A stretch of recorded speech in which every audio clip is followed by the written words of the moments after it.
Hello and welcome to the About to Interview podcast. I'm your host, that guy named John. This is a supplemental version of the About to Review podcast, which drops every Wednesday and covers movies, TV shows, film festivals, and more. You can follow the podcast on all forms of social media, Facebook, Twitter, and Instagram at About to Review, and make sure to subscribe on iTunes/Apple Podcasts, Stitcher, TuneIn, Blueberry, and anywhere else you get your podcasts. This show focuses solely on the conversations that I have with authors, directors, actors, and creators, and is available on YouTube as well as subscribing to the podcast. Make sure to click the subscribe button below, give a thumbs up, and check out the full show notes with links to the guests at abouttoreview.com. Let's all go to the lobby. Let's all go to the lobby. Let's all go to the lobby to get ourselves a treat. Yeah. Let's all go to the lobby. Yeah. Let's all go to the lobby.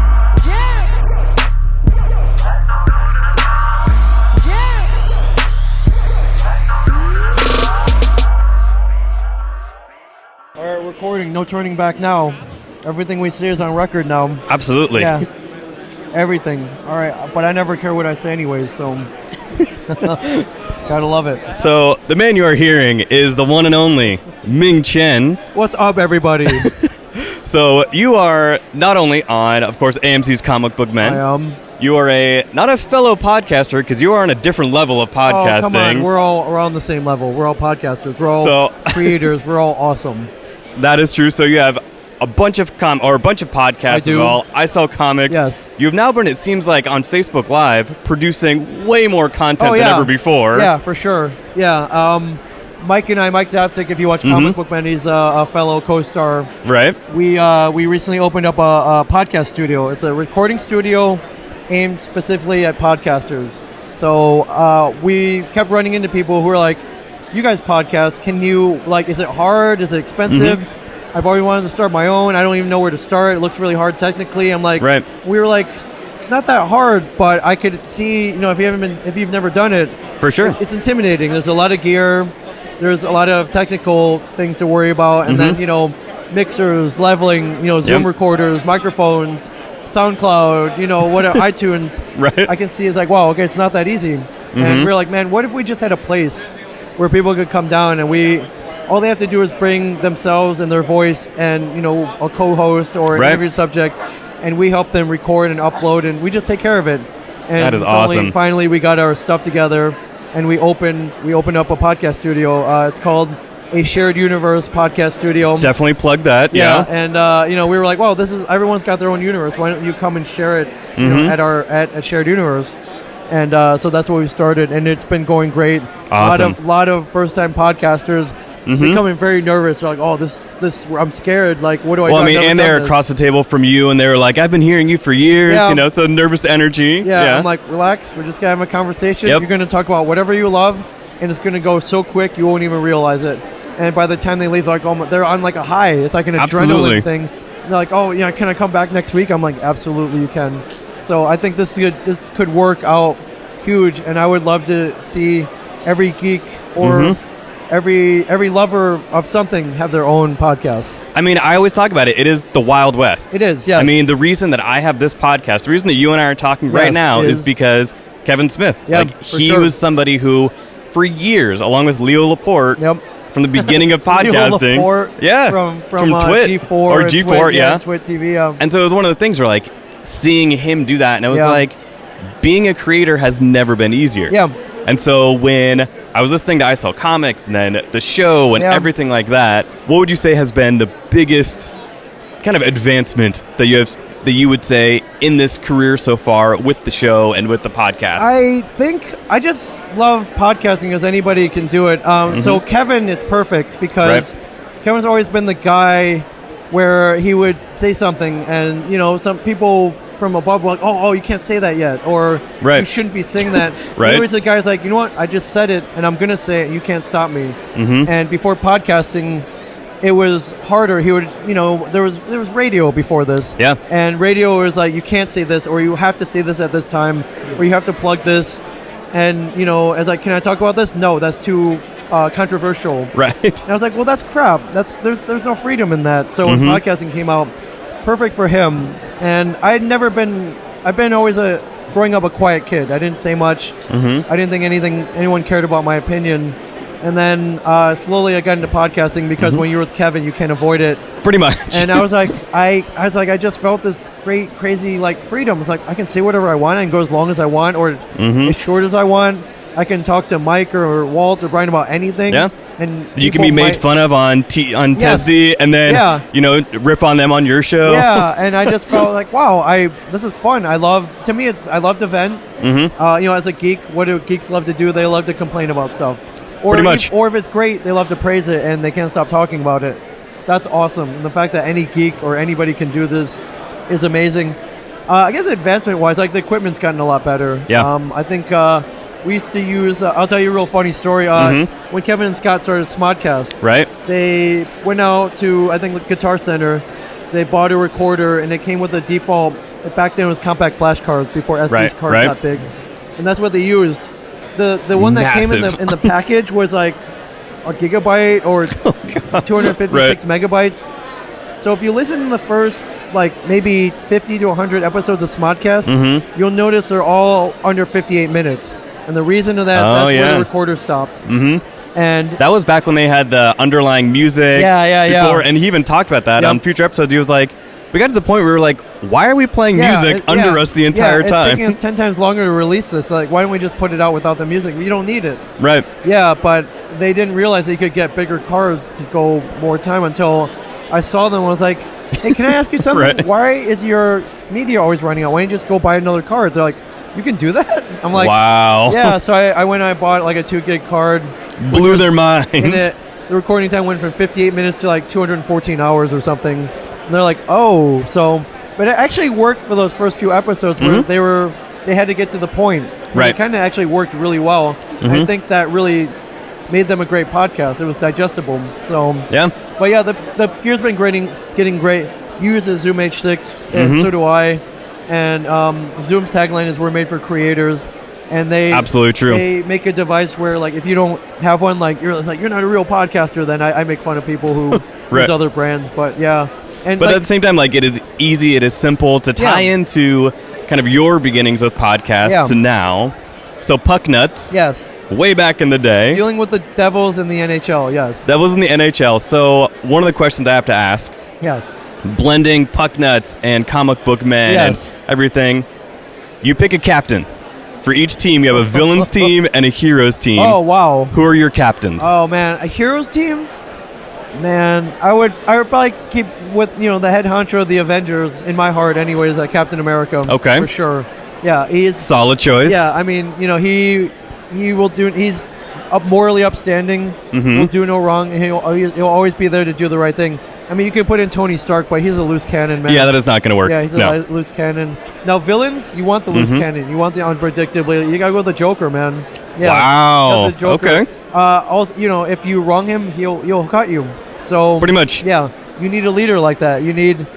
I think a team of villains, you need a leader that you fear, for sure. But hero, you want one that you look up to. That's just how it is. So it makes villain a villain. I think the unpredictability, the cutthroatness, the cold-bloodedness, that's the Joker all the way. I love it. I love it. So you have been, like I said, not only incredibly busy with the podcast front, but you go to cons all over the place. It seems like you are always busy. I love conventions. Coming from my world where conventions started off in a one-room hotel, hotel or a ballroom. You can get through there in a day, but you would dig through the retailers and stuff, and there'd be like maybe, if you were lucky, 2 or 3 comic book vendors. Right. To this where there's like 60,000 people spread over 4 days. You can't even see the exhibit hall in one day. Not even. I love it. I love it that it grew to that big, and that this variety of stuff. It's awesome. It's hard on the wallet. So the reason I do these cons is so I can pay for all this stuff that I buy. But the other half is because I truly love it. I really love coming here. I love talking to guys like you who are passionate about podcasting and pop culture and comics, or whatever else you want to talk about. It's all random Some people want to talk about Stranger Things. Some people want to talk Star Wars, Star Trek, For sure. Battlestar, Bruce Lee, like, whatever. It's awesome. I really love it. Very cool. And then last question. So, famous Superman story. Okay. The man, what do you get the man who has everything? Okay, yes. So since you have been involved with cons and you have been going around, Yes. what is your white whale? Is there a comic? Is there something that you, other than Oh, Funko man. Pops, because I know that you are all on top of the Funko Pop game, Yeah. but what types of things, when you come to a con, are your white whale items? I love, I'm starting to get into original art because Okay, there's yeah. only one thing. Absolutely. So I think missing, I think the cover to Avengers 4, like no one knows where it is, and Wow. it's pretty awesome. But I'm gonna go off that. This is gonna sound really weird, but the Aha Take On Me video. You're familiar with this video? Yeah, of course. Has all those sketches that make up the video. Yeah. Those sketches have to be somewhere. Where are they? Interesting. I want one of them. I just say I want one frame from the Aha Take On Me The video. original. Yes. Okay. I know it had to be hundreds, if not thousands, of frames drawn for that, right? Absolutely. Where are they? I just want one. Somebody Now that is a find out and I'll pay. I mean, I'm sure they're way expensive. Right. But to have that on your wall and be like, yeah, that made that video, that would be awesome. fantastic. Yeah. So thank you so much, Absolutely. Ming Chen. And then social media, where can people find you, but also the podcast studio? Give all your plugs. Oh, yeah. I'm not hard to find on social media. Twitter, Instagram, it's MingChen37. Mm-hmm. MINGCHEN 37. Facebook, you can search Ming Chen Comic Book Men. The podcast studio is ashareduniverse.com. Excellent. All those links will be in the show notes below. Thank you. Thank you again, Ming Chen. I think it was great talking to you. Tanika Stotts, Hello. a.k.a. Neeks, a.k.a. Nika Neeks, Thank you. a person of many names and many talents. I like that I have many names now. That makes me really happy. I can think of, I just said 3. I can think of the bad ones, but that's about it. Fair enough, fair enough. So you and I have been trying to coordinate over a few different conventions. Yes, the reunion. Yes. Getting the band back together. Absolutely. So Emerald City Comic Con 2018.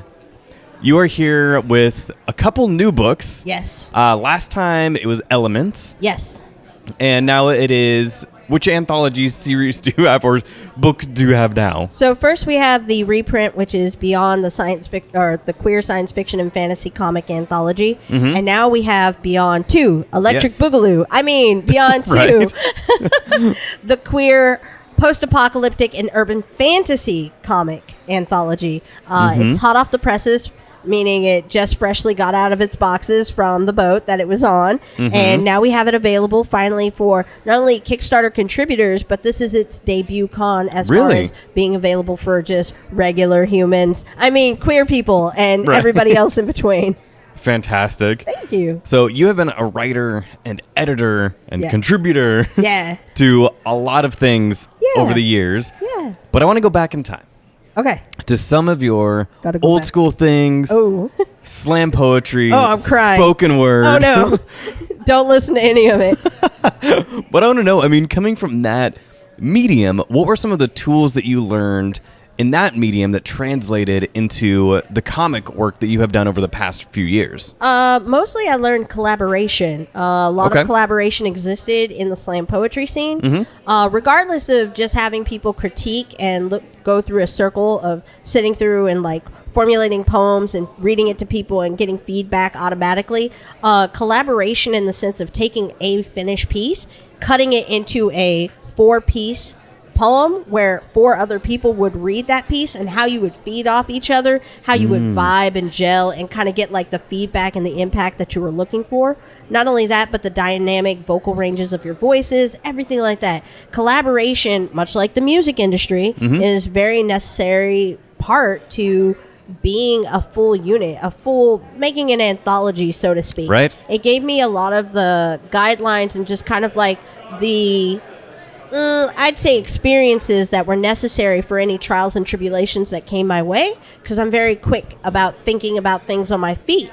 And that also came from slam poetry, because some nights you might have the East German judge sitting out there Right. who's like, I'm going to low score everybody tonight. And you're like, well, do I have a poem for you? I just made it up. Let's do this. Literally right now. Literally right now. So sometimes you'd want to go freeform. Sometimes your mind would just go blah. You might have a cold or something like that. So you would need to come up with things on the fly. So it was being street smart. It was knowing your resources, but it was also learning how to collaborate people in a way that made sense for making something happen. That was magical. Okay. Yeah. Now, when you were going back to, your stage days and when you were thinking about the stage to then the comics. Yeah. And you talked about, again, that journey, the collaboration and all of those things. Yeah. What would you say with this current book, with Beyond 2? What would you say is kind of that magical piece that you can kind of pull from it that you want to give the readers? Well, one, I put a poem in it. I was like, I'm nice. just going to do an illustration and a little poem piece, a little resistance for the current movement that we're all living through and struggling to make our daily bread with. I'd say that was kind of my gift, not only to Beyond, but Beyond's gift to me was just I wanted to read things that would make me feel better and put me in a better place. So I really just wanted to see everybody else's work shine. I did so much work with Elements Fire, and I felt like I am working on so many other projects on the side. I wanted to not stress myself. And that's another thing I want to teach other people is don't stress yourself out. If you are incapable of doing something, communicate that you're incapable of doing it. And then figure out a healthy medium for yourself. Don't compromise, but figure out something that you can be satisfied with and just go forward with that notion and that kind of energy, and don't exhaust yourself. Yeah. What were the additional challenges, would you say, with the collaboration piece, or pieces, I should say, with both of the Beyond books? I mean, were they artists that were relatively new to you? Were they people that you have known in the industry? Talk about that process. Okay, so first off, this is going to sound like the craziest random happenstance. Uh-huh. I don't have any. Like, everybody was well on their game for Beyond 2. Even if I travel back in time for Beyond 1. Right. The only issue is I went from being a contributor to the editor, to the publisher. Like, that was the only... I tell that story all the time, but...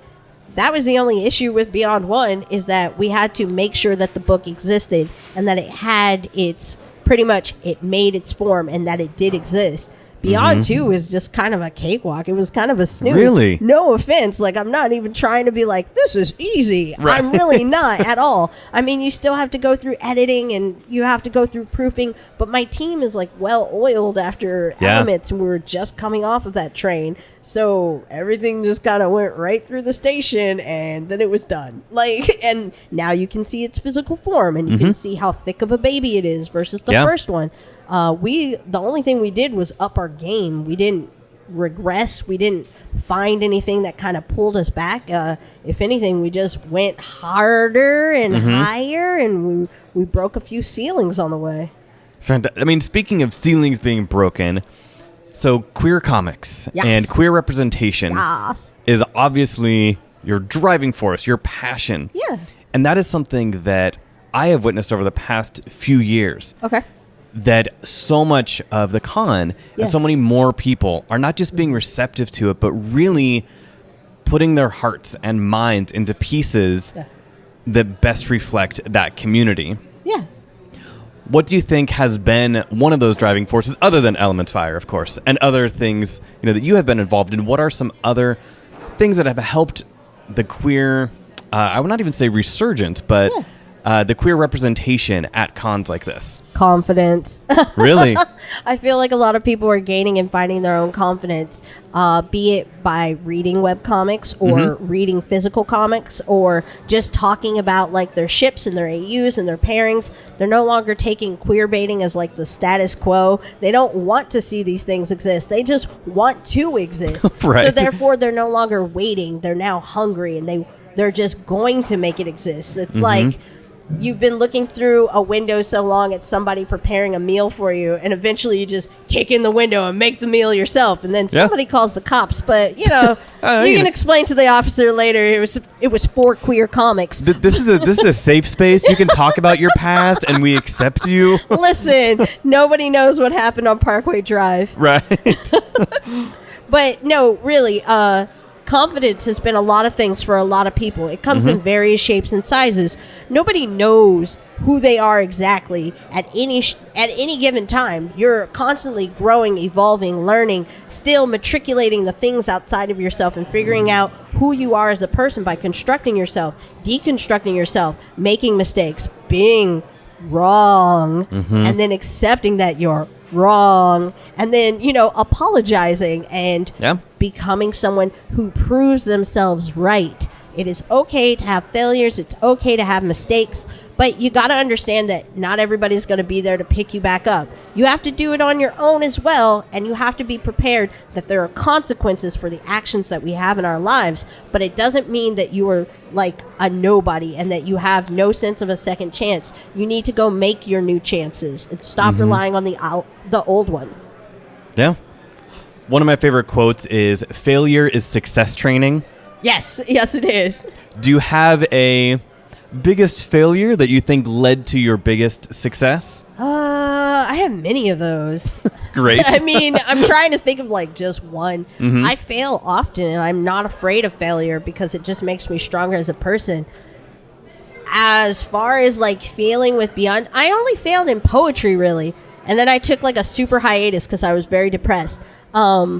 I tried taking on too much of a responsibility at a younger age when I didn't have enough of life experience to understand not just manipulation or the core being of how somebody would utilize somebody else for their own gain, but I allowed myself to be put in a position where I was not comfortable with what was happening around me.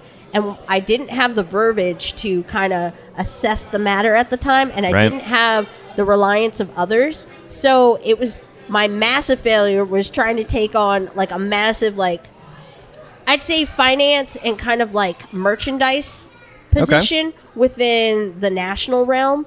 I thank God for Susan McAllister, who saved my buttocks from Albuquerque, New Mexico, back when I was doing Slam Nationals.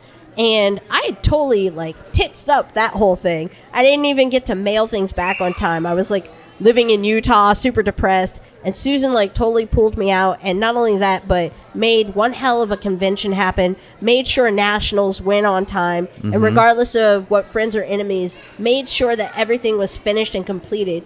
And it was through me looking at Susan taking my failure of what I had done and seeing how she just worked through it and persevered, it really inspired me. So when I got into comics, I took a Susan McAllister approach to it. Like, little unknown clerk who lives in Albuquerque, New Mexico is totally like my icon and inspiration for life, because they were somebody who were pivotal to me as something I could see as someone who could actively, consciously work through any problem and find a solution and just make that solution exist and then continue on with your day. And that's why I love Susan. That is amazing. Yeah. That's a great story. So moving forward. Yes. With Elements Fire, what are the next kind of pieces? Are there going to be... I can just tell you what the next book is. Oh, That's fantastic. I will be announcing in the summer of 2018, unless I'm too busy, apologies. I will be announcing... Tentatively. Yeah. I will be announcing Elements Earth, because after the fire cools, new lands rise, and we want to start getting into that reclamation. We want to get into that regrowth, that overgrowth. We want to start healing all of these wounds that we are currently suffering from, and have a moment to just be a little bit different, be a little bit crazy, be a little bit off-world. But Earth is a way and an interpretation that is so deep, and it's healing and soothing. And after Fire, which was so aggressive and full of passion, I want that healing. I want that time. So I want to see those stories and how beautiful that they're going to just be coming out of everyone. And it's the fun of the journey is I get to read all of your submissions, and I read all of your submissions. So it's like I get to treat myself. It's healing through your own stories as well. And again, like any anthology, just because you don't get in doesn't mean you shouldn't make it. Absolutely. Well, that is a big thing. I mean, when I talk about film festivals and things like that, always submit. Yeah. Like, always put it out there, because somebody is going to see it. Somebody is going to read it in this case. Yes. And then if you do not make it in the next book, you put your name out there again, and then the more it sticks in the minds of the authors, the editors, the judges, whatever it is, that counts. That matters. Yes. So, So you're saying submit. Absolutely Submit. Always submit. Like, there's no other way to get through life, really, unless you actually put yourself out there. Yep. Submitting is the first step forward, and everything that comes after that, well, it comes after. Right. Whether you're accepted, rejected, it's your 15th or your first. You need to be around. Otherwise, nobody knows you're there. It's like raising your hand in a classroom.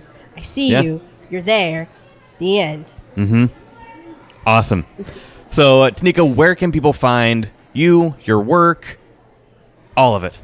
I am always available at www.tanikastotts.com. I'm also available at beyond-press.com, and I'm on Twitter at NikaNeeks. One of the 3 names that we talked about earlier. One of the 3. Do-do-do. Fantastic. Well, thank you, Tanika, for taking the time to be on here. Thank you, John. I love you.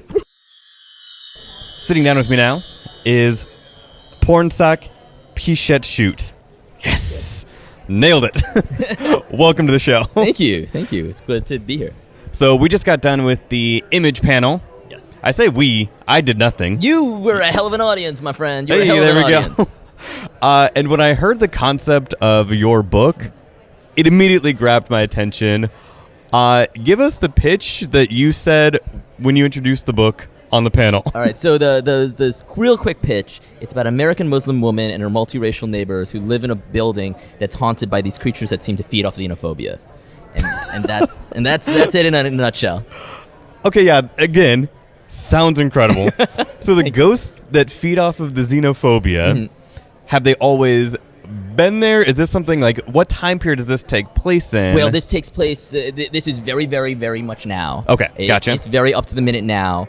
I was gonna like, are these ancient ghosts that always hated everybody, or is this No. a recent thing? So I have to be careful with how I answer this because the mystery of what the ghosts are and Gotcha. why they do what they do is very much part of what propels the story along in some cases. What I love about horror, what I love about genre is that you get to play with tropes. Yes. And so there's a lot of tropes that we're playing with here. There is definitely the trope of the, there is a belief of ghosts where that ghosts are sort of unresolved emotion, extreme unresolved emotions. Okay. And there's a lot of that manifests themselves in different ways, in like poltergeist or whatever that case may be.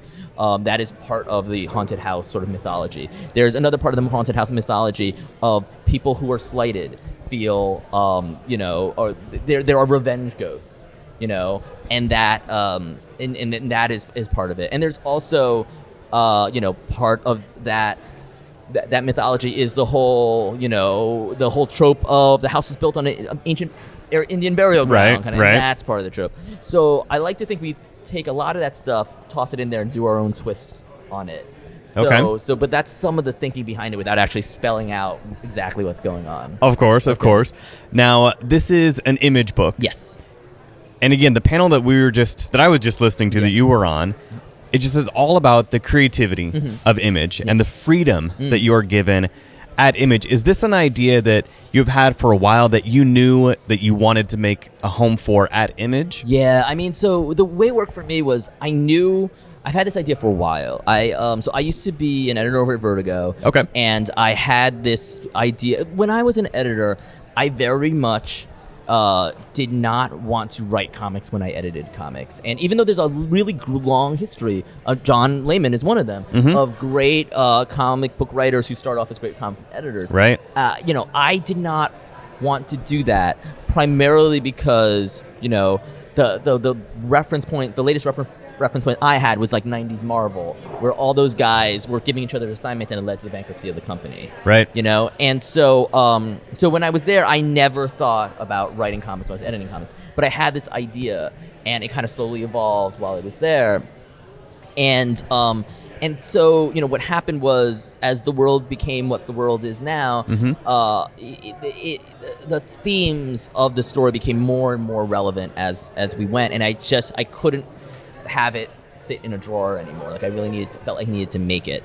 And then it was my very first phone call. So it was when I was over at Vertigo. I had struck a friendship with Jose Villarrubia, who's like legendary colorist, with Alan Moore, and like colors pretty much everybody. Right. And again, no pressure. No pressure. Right.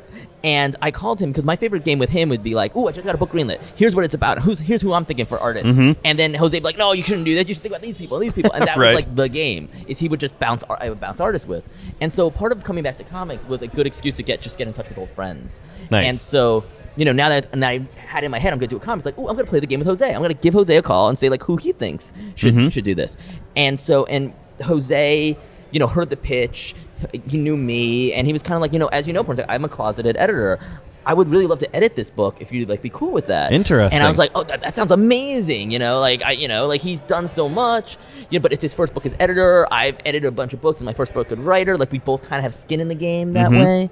So I was just like, I was in. But it was a weird thing of, we had an editor for the book before we had an art team for the book. Interesting. So, that normally does not happen. That's not how it works. So as a result, we were open to going everywhere, but Image was definitely our first choice because it was the only place where that could happen, you know? So and then we got everybody together, got the team together, and we started pitching it to all. But Image was the first place we pitched to, and Image gave us a really fast turnaround on a yes. And so and it was funny because we had this 6-month strategy of right. who we're gonna go and what the order was and all that sort of stuff. But it was we pitched it to Eric. Eric got back to us super quick, says this sounds super cool, we're in, and we were off to the races from there. But we couldn't have done it anywhere else. Anywhere else, there would have been would they be cool with us having an editor? But Jose's done all this work already. I feel he should get credit. So it was one of those things that worked out really well. Excellent. So you talked about the team, kind of the partners that you were working with. How many issues is this planned out for, and is this going to be the same team the whole process? Yeah. It's 5 issues. It's the whole team. We are in it. And it's one of the things I actually really do love about the team. We are a team. Jose very early on said, "Listen, if I'm coloring this book, I can't give myself coloring notes. So, Porntek, you're used to giving me coloring notes. I need your coloring notes." And because I start off as an editor, and because of the way my brain is wired, as layouts and art was coming in from Aaron, I would give notes, and I would give them to Jose and be like, "Listen, don't feel like this is what I saw. If you agree with any, I've given to Aaron, but if you don't, no pressure. This is just how my brain works." But because I was opening it up that way, I couldn't be and no one could tell me about anything. Right. So I was kind of I know everything. Yeah, exactly. Right. So that meant Aaron, is free to give me notes and all that kind of stuff, tell what isn't working for him. I actually just got off the phone with him this morning where we were talking about issue 5 and we were talking about what works and what doesn't work for him, and he came up with a great pitch to handle a beat in issue 5 that I think we're totally going to do. And that's what I love about the thing that I really love is because between the 4 of us, including Jeff Powell, who's our letterer designer, we've been collectively in the industry for over half a century. And so for all of us, it's all about storytelling. And that is kind of the church that we all go to worship, right, where it's all about it's all about what this story is about, the best way to tell this story. So in a lot of ways, my, aside from writing the scripts, a lot of the responsibility I have is just to be clear what the intent of the scenes are and what the intent of everything is. So that way I have all these extraordinarily talented people who can help me get across the finish line. Awesome. So the book comes out March 14th? March 14th, yeah. 14th. Now, is it something, so is it going to be a monthly book? Yeah, monthly ongoing book. So it hopefully will come out middle of the month, every month until I think July is when issue 5 is slated. So there's no wood. There's wood. It's there's wood around somewhere. Yeah. So but it comes out March 14th, and we're just waiting to see how it does and how people respond to it and all that kind of good stuff. Okay. And then last question, what were some of your inspirations when you were in that creative mindset? Sounds like when you were at Vertigo, when thinking about this idea, who were some of those inspirations, or what projects were some inspirations that guided you? So many things. So many things inspire me. On the comics side of it, I've mentioned in the panel, Scott Snyder and Jock's Witches, big influence. Junji Ito's Uzumaki was a big influence. Jamie Delano's early Hellblazers. I think the first the first concept of like a racist supernatural creature. I think Jamie Delano deserves credit for that because it's an early issue of Hellblazer that John fights one. And I'm trying to think, Alan Moore and Steve Bissett and Rick Veitch's and John Toddlebin's Swamp Thing. Like you can't do a horror comic without tipping your hat. Those are, I mean, if you're like the Mount Rushmore, exactly, of horror comics, that definitely is up there. Yeah, so all that sort of factored into it. Looking at just like where the conversation was, like what Willow Wilson's doing over in Ms. Marvel, that was really inspirational. A couple of the horror movies, like the original Ju-On, the movie that The Grudge was based on, was a huge influence on me. Okay. It's funny. I don't find it a particularly scary movie, but the original Dark Water was also a big influence on the story as well. And not the cartoon from the 90s, Pirates of Dark Water. Yeah. Less Pirates of Dark Water. That's very true. Little less Pirates of Dark Water. But yeah. And then what was I gonna say? I'm trying to think what else. The Shining, The Descent. Those will always be influences. Right. But those are kind of, those were I feel like kind of the things. And also like, I read a lot of comics, so like just anything that was there that was just kind of like sort of setting the bar and trying to push me to do more. I try to inhale as much horror comics as I could at that time and try to go through like, the ones that got me and the ones that didn't and all that kind of stuff. And honestly, and this is like, you're spoiled by it, is that like you live and die for horror comics, you live and die by your artist. Like you can construct the scare as much as you want. If your artist can't draw scary, your book will not be scary. That is just how that works. Okay. So that collaborative effort, it definitely just, that synergy was there right away. I cannot emphasize enough how lucky I feel that Aaron Campbell exists just as an artist, period. And then on top of that wanted to work with us on this book. It has a multiracial cast, so as a result, we knew we needed someone who can do a certain amount of photorealism. Primarily because when you get cartoony with that stuff, it can get problematic quickly as you're trying to do characters of different ethnicities. But then on top of that, me and Jose, we're not big fans of that rigid photorealistic style, so we need to have a little bit of expressionism to his line. Okay. There's not a ton of people who can do that. Then on top of that, he had to draw scary, and then while there's a lot of comic book artists that do horror comics, there's much fewer who can actually draw scary. So then I need someone who could do that. Interesting. I needed someone who's a veteran, so I wouldn't be chasing him down for pages, but and has been around the block. But at the same time, that guy couldn't have been swooped up by Marvel and DC because we couldn't afford those rates. Right. So like when the circle just got smaller and smaller and smaller. So the fact that it's a miracle to me that Aaron was available, that he wanted to do, like it just so many stars aligned to get Aaron on this project. And then the fact that he was dying to do horror. He had been pigeonholed in film noir, in kind of the noir world for so long over at Dynamite. He desperately wanted to do something heightened, and horror specifically was something he always wanted to do. So I just felt super lucky when I talked to him, and like all these things just end up aligning. It's kind of amazing, and I'm still shocked that it happened.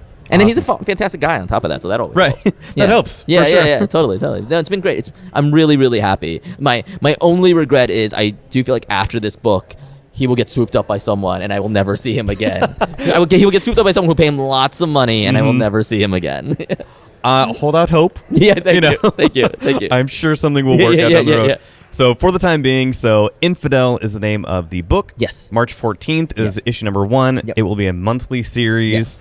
And then social media, where can people follow you, your work, the book? So the best place to follow me and the book right now is real_pornsak, PORNSAK. And that's where I am at Twitter. I'm also available on Facebook. Okay. I think I'm the Pornsak with all the comic book friends. Like that's pretty much the easiest way to like find me.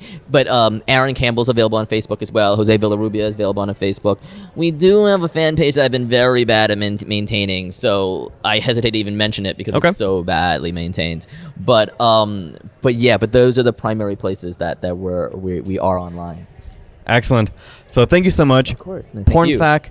P-Shet Showed. Yes, you nailed it. You absolutely nailed it. I nailed it. Way better than Sean. All right, thanks again. Thanks, man.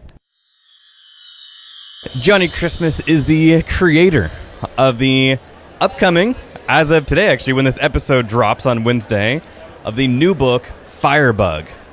Welcome to the show, Johnny. Thanks for having me. Really appreciate it. So, when you were on the panel earlier today, you had this amazing story about the Colosseum and how it pertained to Firebug. So do you want to talk about that story? Sure. I was referencing how I think about like the timelessness of things and how those things move through time. And Firebug basically has a lot of modern elements in it, set to a backdrop of the sort of older mythological sort of themes. Mm-hmm. So I was thinking about the places like the Colosseum, where people can be standing out in front of the Colosseum now listening to Migos. Right. So, so it's like thousands of years old. Like this, like so much has happened there where now is there, then is there. It's the future is there, like, but the Colosseum will still be the Colosseum. So I had this thought, what if all of that was kind of happening, not actually at the same time, but almost like spiritually at the same time, mm-hmm. where all this, like what's imbued in the place is still part of, you can visualize it in a story. Okay. And the story of Firebug, there's a lot of mythological tethers Absolutely. that kind of run through it. So give people the framework of the story that you talked about on the panel, which sounds awesome. Jess and Damien picked up a copy of it and are super excited to read through it. I have not had a chance to read it yet because I just picked it up a couple hours ago. But give people the framework for Firebug. Okay. Firebug is a story of a volcano goddess. She comes from a long line of volcano goddesses that were around and then they sort of slipped away through time and history.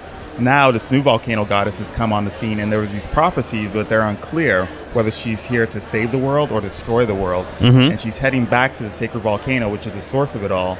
It's sort of like a flaming arrow towards a paper target, and everyone's kind of freaked out, and there's like monsters, and Right. like, there's like cults that are trying to stop it. There are people who are trying to help her, and all these interesting things. Meanwhile, she's just trying to figure it out. She's like, she's got her flaws, and she's in love, and she's heartbroken, and she's got all these things going on. And so she's very human. She's a very human goddess. Okay. Now, when people think of fire and that particular element, things like passion and fury, are words associated with it. What are some words that you would like to associate with Firebug, with this new creation of yours? I think a lot about home, and I think about, Really? Okay. about family, and I think about sort of finding your place. So the world tells us a lot of things about who we are and who we're supposed to be. Mm-hmm. A lot of times it's easy to buy into them, or sometimes, we just do. But if you spend enough time investigating things, sometimes you find the truth that's not what you assumed, what the world told you the truth is. Mm-hmm. So with Firebug, I kind of wanted her to, it's a story of a young person discovering her own truth, speaking her own truth, like investigating it, making mistakes along the way, so and trying to find home, where sometimes home isn't where you thought it was, and maybe Mm-hmm. home isn't where you need to be. And sometimes you need to make a new home for yourself. Yeah. Well, and from fire, I mean, things like, Phoenix is another thing that comes from, word association with that. And sometimes something needs to be destroyed for then something new to come from it. Absolutely. So with Firebug, this is kind of your latest creation. Now, is this going to be just the one book that you have for sale, during the con, or is this going to be an ongoing series? Originally, it was supposed to just wrap here. Okay. I left a few little, once you read it, you'll see there's a few windows open for the story to continue, but I just thought that would just make it even more of a compelling, standalone sort of graphic novel. But now, as it's been done, and the longer it sits in the back of my head, as I've been here at this con, I've been writing like unintentionally. Oh, like, wow. The characters are speaking to me, the plot's unfolding, and I kind of have a lot of the second part already written, so it's kind of like, well, what am I going to do with this? Right. I should just go on ahead and write it and just get it ready for the world. So I'm actually very excited about continuing it if it goes well, if the reception's good for the book. So definitely thank the fans for pushing the idea on you. Absolutely.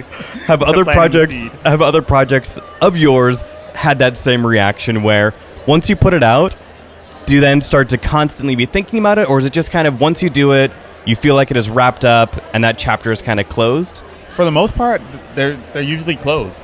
Okay. So that's what makes this kind of special, that because they feel very satisfying it's satisfying to have it closed in the way that the last ones have been closed. But this one feels like a beginning because as this character discovers more and more about herself and starts feeling more certain, like there is never an end, really. You know, like we overcome challenges and we find new ways and, you know, discover new things about ourselves, but it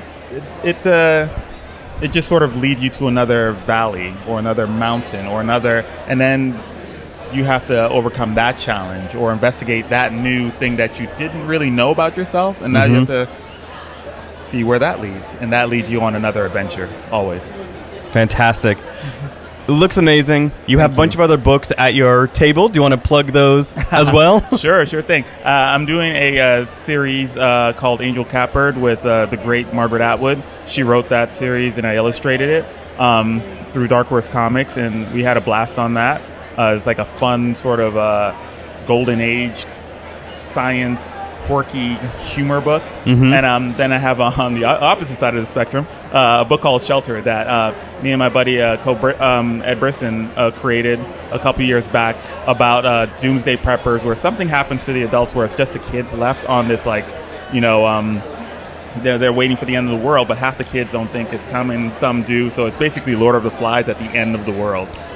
Sounds super endearing and charming. Oh yeah, just a lighthearted fare. Right, of course, yeah. Something just on a lazy Sunday you just want to roll through. Okay. Yeah.